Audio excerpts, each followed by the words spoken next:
Bonjour, Monsieur le Premier ministre. J'ai une bonne nouvelle pour vous. Je n'ai que 12 minutes. Et donc, peu de temps, ça veut dire pas assez de temps pour vous poser des questions sur le prix du yogourt grec à la vanille, format 650 grammes à l'épicerie. On n'a pas le temps pour ça. Vous me permettrez donc d'aller à l'essentiel. Et vu que j'ai que 12 minutes, je vous demande simplement de répondre de manière assez succincte, qu'on puisse faire le tour de certaines questions qui intéressent les gens. Essentiellement, le but de l'exercice, c'est qu'on comprenne votre pensée et vos politiques publiques pour la suite des choses. Je vais commencer par des questions faciles. La première, vous avez affirmé il y a moins de 2 ans que le Québec risquait la louisianisation. Est-ce que vous êtes toujours d'accord avec votre affirmation d'il y a 2 ans qu'il y a un risque de louisianisation au Québec? Bien, il y a une baisse du français. Si on ne fait rien à long terme, il y a un risque certain. Puis je pense que le Parti québécois et la CAQ ont été d'accord là-dessus, contrairement à Québec solidaire et le Parti libéral. Oui.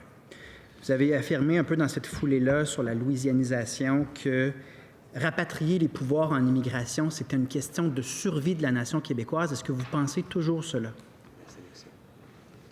Bien, il faut sélectionner, mais je reviens au déclin du français.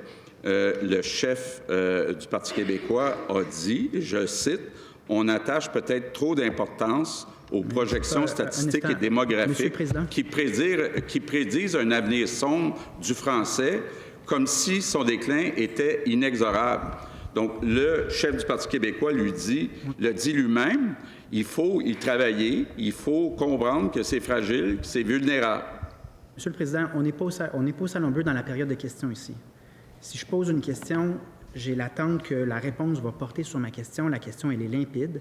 Est-ce qu'il pense toujours, comme il a déclaré il y a 2 ans, que le rapatriement des pleins pouvoirs en immigration est une question de survie de la nation québécoise? Il faut que le premier ministre participe à l'exercice de bonne foi en répondant à cette question-là, s'il vous plaît. Mais oui ou non? Pas à la présidence d'apprécier la qualité cela? des questions et des réponses, Monsieur le Premier ministre. Bien, l'important, c'est d'être capable de sélectionner les immigrants, parce que si les immigrants temporaires sont présélectionnés, préapprouvés par le Québec, ça veut dire qu'on contrôle le nombre, on contrôle la connaissance du français.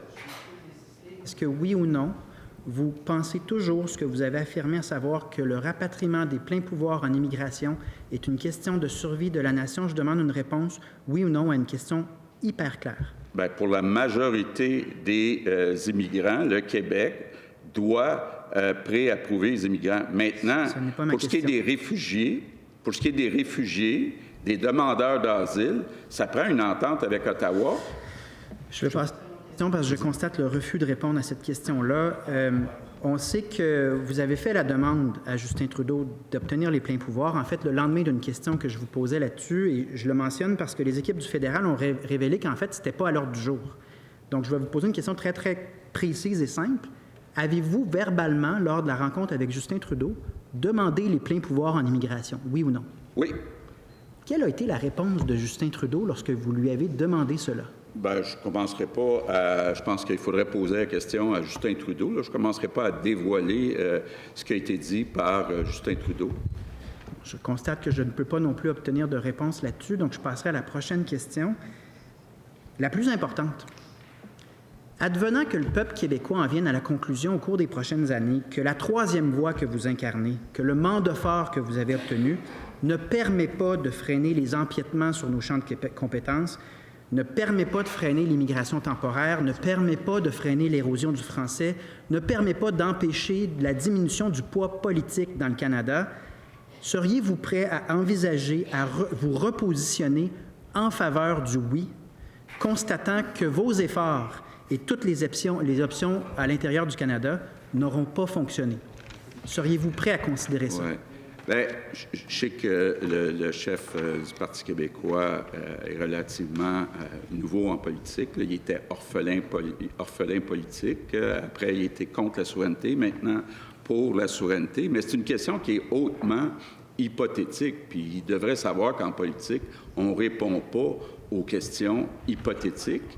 Ce que je lui dirais, c'est qu'on ne souhaite pas avoir un référendum.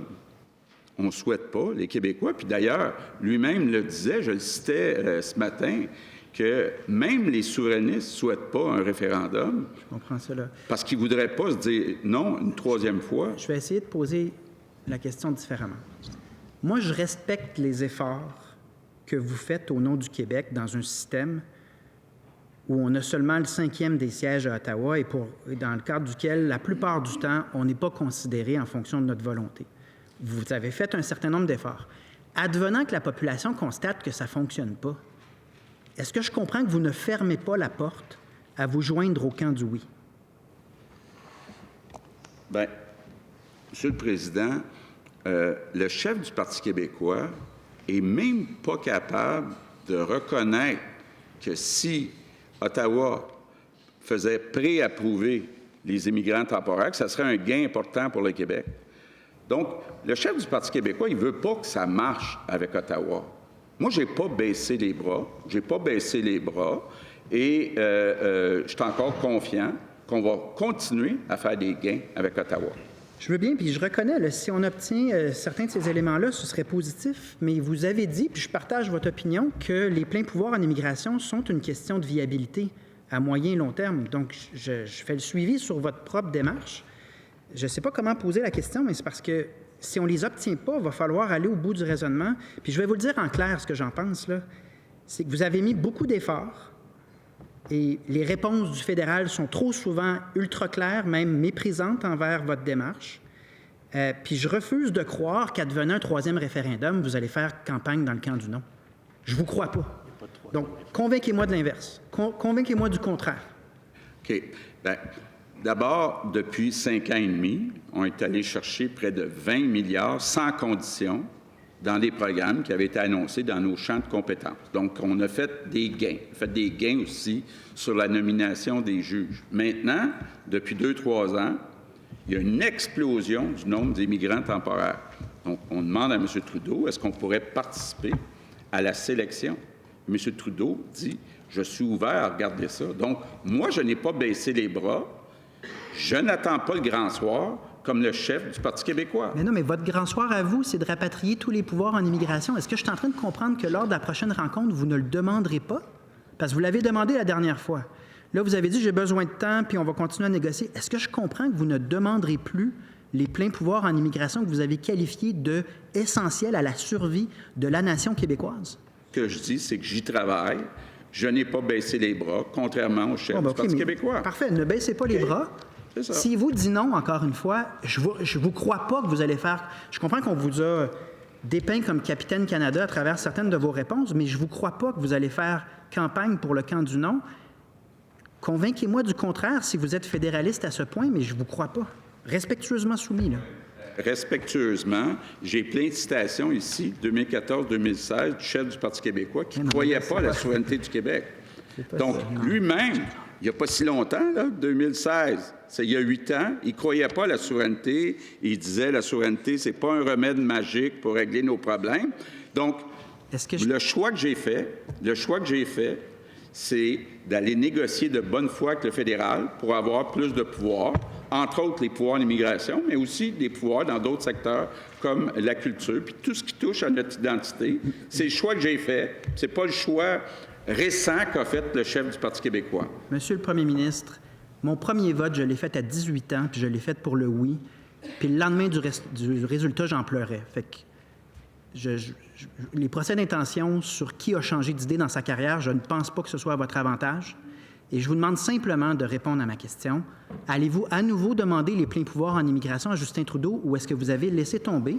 Et s'il vous dit non, ouvrez-vous la porte à considérer l'option du oui ou allez-vous demeurer toute votre carrière capitaine Canada, quitte à faire campagne dans le camp du non lors d'un 3e référendum? Ma question, elle est claire. Je demande simplement d'autre chose que des citations de 2014. Oui. Bien, écoutez, le chef du Parti québécois vient de dire j'ai pas de leçon à recevoir. Bien, je vais y en donner une leçon parce que voici ce qu'il a dit. À tort, ouvrez guillemets, à tort, le PQ a fait croire pendant des années aux Québécois que la souveraineté du Québec était la solution à tous nos déboires, qu'il s'agisse du déficit, des ratés en éducation, l'explosion des coûts en santé, des performances économiques.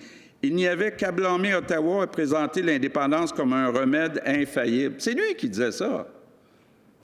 Donc, quelle crédibilité a-t-il aujourd'hui de venir dire « je vous crois pas » ? Je pense, respectueusement soumis, je considère en ce moment qu'on est en train de dénaturer l'exercice. Donc, c'est-à-dire, ça ne répond... Si on est prêt à poser des questions, on est prêt à prendre les réponses. Alors, allez-y, M. le chef du Parti québécois. Il faut que les réponses soient liées à la question respectueusement soumise. Allez-y. Ce n'est pas le cas. Dans quel cas, je vais tirer des conclusions le mieux que je peux parce que je n'ai que 12 minutes. Je conclus que le premier ministre n'est pas en mesure de me dire s'il va demander à nouveau les pouvoirs en immigration formellement. Je ne suis pas capable non plus de dire s'il va tirer des conclusions dans l'hypothèse d'un refus à nouveau par Justin Trudeau de ce qu'il considère est une question de survie de la nation. Maintenant, je comprends qu'il ne ferme pas la porte à se repositionner en faveur du oui au terme de sa démarche, que je respecte à certains égards. Et je m'arrêterai là-dessus parce que l'exercice consiste du côté du premier ministre à lire des citations aléatoires.